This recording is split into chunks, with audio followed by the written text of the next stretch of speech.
It was a treacherous drive in some areas today, and tonight we could see some more dangerous conditions with freezing rain and perhaps some more snow. So for the latest on the situation, also as we get ready and prep ourselves going into tonight and tomorrow, let's bring in Hannah Schafer with the Portland Bureau of Transportation.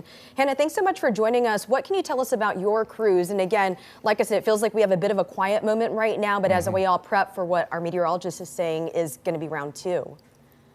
Yeah, that's right.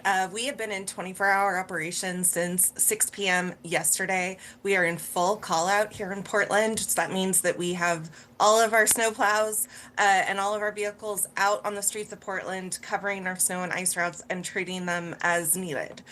We have been very busy. It's been certainly, we've seen quite a bit of accumulation on the streets today, but like you all said, we are in a bit of a slow moment, and this is a great time that we'd like to encourage folks to get out there and shovel their sidewalks, if possible, to make sure that folks in their neighborhoods can get around easily. Hannah, when you talk about the treatment process that you all go through, what exactly does that look like for your crews? Yeah, we were given a really great early advantage in this storm, which isn't always the case. And that was the dry weather that we had going into this that allowed us to put down over 8,000 gallons of anti-icer on Portland streets on Wednesday night. We also put down 300 to 400 cubic yards of salt on our salt routes as well. That gave us a really strong base to deal with this snow as it came down starting this morning. So were able to get ahead of it and then stay on top of it throughout the day. We only have 5 road closures that are on small side streets at this time. A couple of them are kind of those typical streets we see every winter event that are steep roads that get slicked up real quick, but no major impacts to Portland streets at this time because largely because we were able to get that early treatment down and have been managing it throughout the day.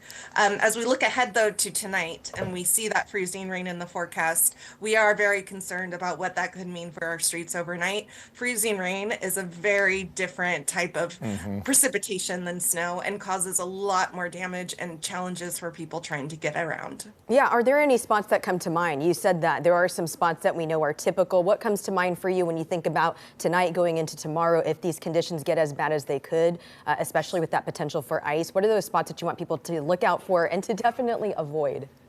You know, when we're talking about freezing rain, it's everything. It's not any particular spot. Even our extremely experienced snowplow drivers can get stuck in freezing rain because the conditions are just treacherous. So when we are asking folks to avoid travel during freezing rain, we really, really mean it. And we really advise people to do that. You know, we will be out throughout the night, treating the roads, trying to keep them as safe as possible, but we're treating first and foremost for our first responders. We want to make sure that our roads are clear for ambulances and firefighters and all of those important folks doing that work. But, you know, if we have more people out on the streets overnight and causing crashes or delays or blocking streets, that makes it really hard for our folks to do their jobs and also for those first responders.